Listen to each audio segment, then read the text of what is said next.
It pisses me off a little bit that even after all this time, people are still underestimating him. Granted, this is a stranger kingdom, but for the first time ever, we actually see a personality truly of a spirit. The sylph spirit is only crazy obsessed with Juno because of his handsome good looks, while Salamander do not really seem to have a personality.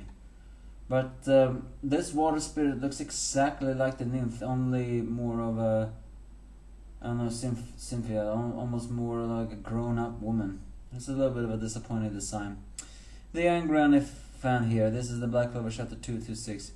It turns out that the minister's power magic is, well, not power magic, it's lightning magic. But he also carries strange runes within himself. Mimosa and Funeral assists the best they can, as the man is revealed to use his strange runes to even manipulate the nature. Elsewhere, Asta fights off against creature as he gets enswarmed by none other than the water spirit Undine, who keeps on mocking him, calling him that unpleasant as it may be, since you're quite adept at wielding it.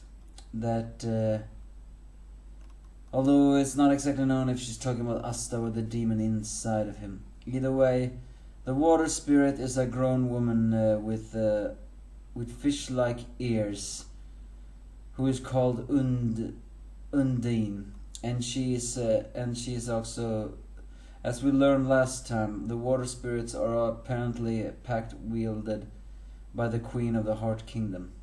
I once wondered if Noelle were gonna get the water spirit, but it seems that way is not gonna happen. Either way, she mocked Asta, saying that he cannot fight against her because he is ranked tier 9. Apparently, the Heart Kingdom has a different system. Apparently, saying a magic ranked ability goes from lowest to higher, meaning that 9th is the lowest, and 1 and 0 or so is perhaps higher, which means that she considers Asta to be 9th because we, after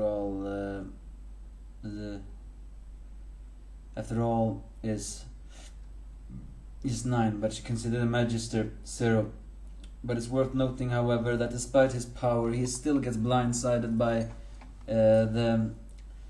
the Spade Kingdom's teamwork, as it turns out that Nero has been in close by, as she can change into her board form and human form at will. She uses her sealing magic to release Asta from the binds, as suddenly it turns out that Mimosa and Noelle managed to save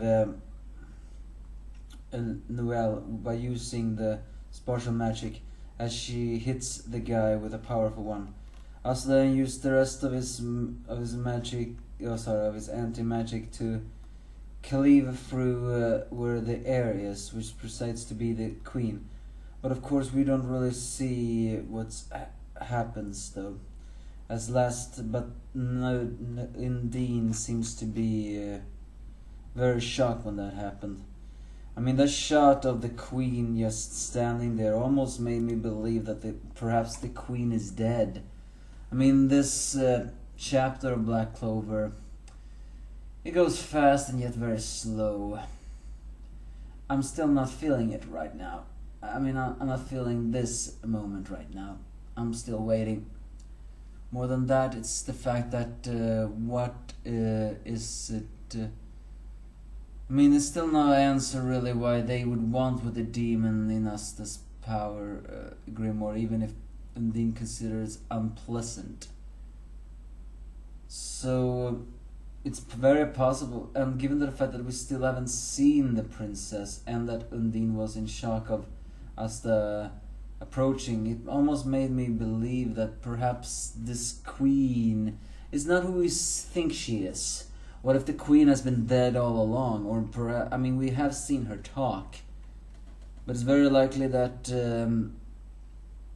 there's more to this than we think. After all, why would Undine be the one to handle Asta if the queen's power is something that rivals every single magic knight there is? Something tells me the story about Heart Kingdom is soon gonna be unraveled.